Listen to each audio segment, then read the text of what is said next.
오늘 우리가 함께 읽은 창세기 24장의 말씀은 아브라함이 자신의 아들 이삭의 아내를 구하는 과정을 보여주고 있습니다. 이 본문은 단순히 한 가정의 대소사를 담은 내용을 넘어 오늘날 우리의 삶 속에서 세밀하게 일하시고 우리를 인도하시는 하나님의 손길을 선명하게 보여주는 말씀입니다.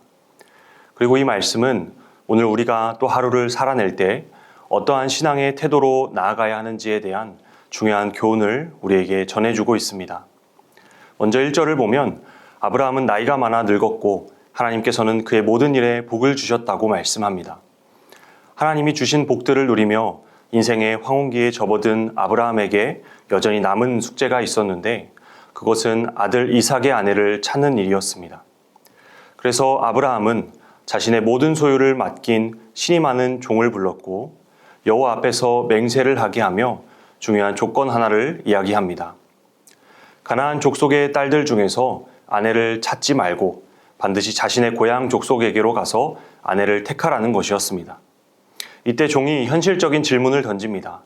만약 여자가 이 땅으로 오지 않으려 한다면 아들을 주인의 고향으로 데리고 돌아가는가 하는 것입니다. 이에 대해 아브라함은 아주 단호하게 대답합니다. 내 아들을 그리로 데리고 돌아가지 아니하도록 하라. 아브라함이 이렇게 단호했던 이유는 바로 하나님이 주신 약속 때문이었습니다. 하나님께서 아브라함을 고향에서 떠나게 하시고 이 땅을 내 씨에게 주리라 분명히 약속하셨습니다. 아브라함은 노년의 때에도 하나님이 허락하신 복과 은혜에 안주하는 삶에 머무르지 않고 끊임없이 하나님의 약속을 바라보며 하나님께 소망을 두는 자리로 나아갔습니다.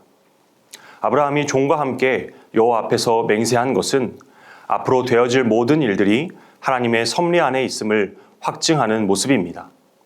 이 믿음으로 아브라함은 현실에서 발생할 타협의 여지들을 미리 차단시킵니다.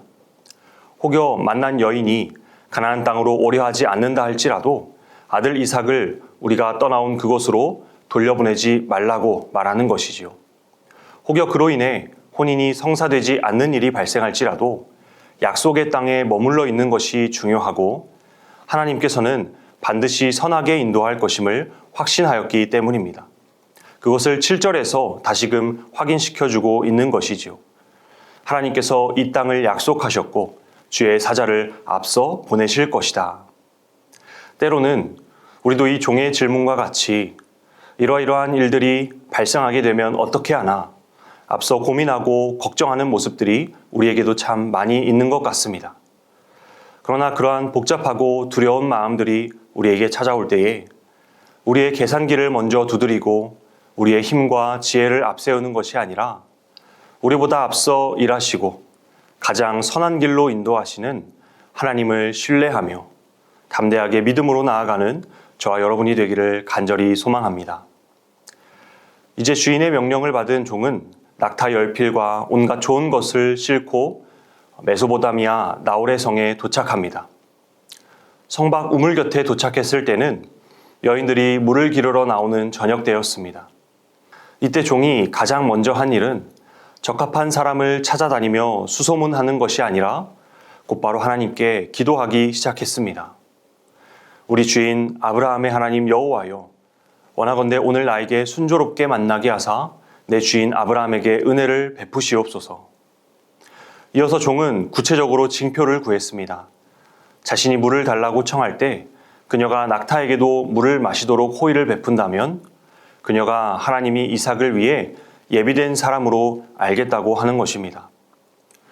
먼 길을 온 낙타 열필에게 물을 먹이는 일은 엄청난 수고와 배려가 필요한 일입니다.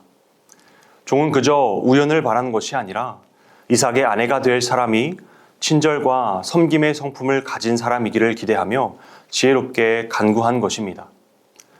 놀라운 것은 종이 기도를 마치기도 전에 아브라함의 동생 나홀의 가문 사람인 부두엘의 딸 리브가가 물동이를 어깨에 메고 나오는 것을 보게 됩니다. 종이 마주 달려가 물을 조금만 달라고 청하자 리브가는 기꺼이 마시게 하고 자발적으로 모든 낙타를 위해 우물로 달려가 물을 깃습니다. 그는 이 과정을 묵묵히 지켜보며 이 모든 일들의 배후에 계신 하나님의 인도하심에 집중하여 상황을 지켜봅니다.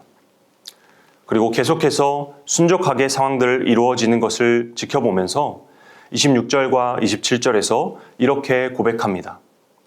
이에 그 사람이 머리를 숙여 여호와께 경배하고 이르되 나의 주인 아브라함의 하나님 여호와를 찬송하나이다. 나의 주인에게 사랑과 성실을 그치지 아니하셨사오며 여호와께서 길에서 나를 인도하사 내 주인의 동생의 집에 이르게 하셨나이다. 먼 길을 오가며 수고한 이 종은 자신의 헌신이나 여인을 찾아낸 안목을 드러내는 것이 아니라 오직 하나님의 끊임없는 헤세드의 사랑과 성실하심을 찬양하며 머리를 숙여 경배하고 있습니다.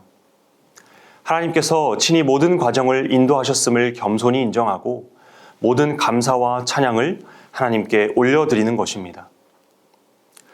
오늘도 우리는 이 종과 같이 주님께서 보내신 자리에 각자의 사명을 들고 나아갑니다. 그럴 때 무엇보다 우리가 보내신 자리에서 잃지 말아야 할 사명의 자세는 이 종과 같이 겸손히 주님께 앞서 기도하며 나아가는 것임을 잊지 않는 저 여러분이 되기를 간절히 소망합니다. 그렇게 날마다 주의 도우심과 주의 은혜를 구하며 나아갈 때 우리보다 앞서 일하시고 또 선하게 인도하시는 주님을 날마다 경험하며 주의 사랑과 성실하심을 더욱 높이 찬양하는 저와 여러분이 되기를 주님의 이름으로 간절히 축원드립니다. 우리 함께 말씀을 붙잡고 기도하며 나아가겠습니다. 하나님 아버지 감사합니다. 오늘도 저에게 맡겨지신 사명들을 우리가 기도하며 나아가는 삶의 자세를 잃지 않게 하여 주시고 또 우리의 계획과 생각보다 크신 하나님 선하신